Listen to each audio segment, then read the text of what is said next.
Le ministre national du Plan, Guilénien Mbouemouizia, est arrivé mardi soir à Bandondoville, chef-lieu de la province de Kouilou, dans le cadre d'une mission de sensibilisation consacrée au deuxième recensement général de la population et de l'habitat, 42 ans après.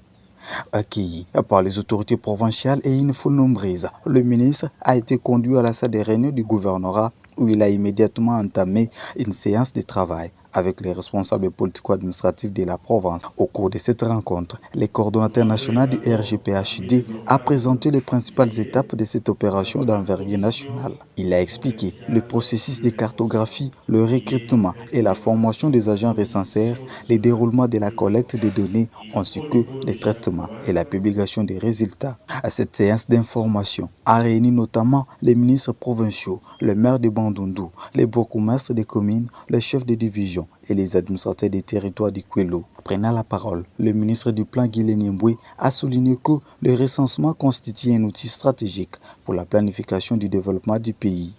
Il a insisté sur la nécessité de disposer des statistiques démographiques fiables afin de permettre au gouvernement de mieux orienter les politiques publiques, la répartition des infrastructures et des services sociaux de base en fonction des besoins réels de la population. Dans notre pays, après 42 ans, aujourd'hui nous repartons de la belle manière pour que notre pays puisse fonctionner comme les autres, c'est-à-dire avoir des chiffres qui nous appartiennent.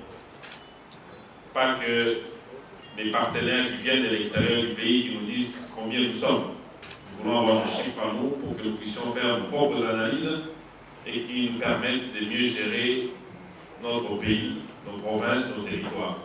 Nous avons besoin de la grande mobilisation, grande sensibilisation de toute la population parce qu'il ne faut pas qu'un seul de nos compatriotes puissent manquer, un seul des étrangers qui habitent ce pays puisse manquer. Parce que... La rencontre s'est achevée par une séance de questions-réponses, au cours de laquelle les autorités locales ont obtenu des éclaircissements sur les différentes préoccupations liées au RGPHD.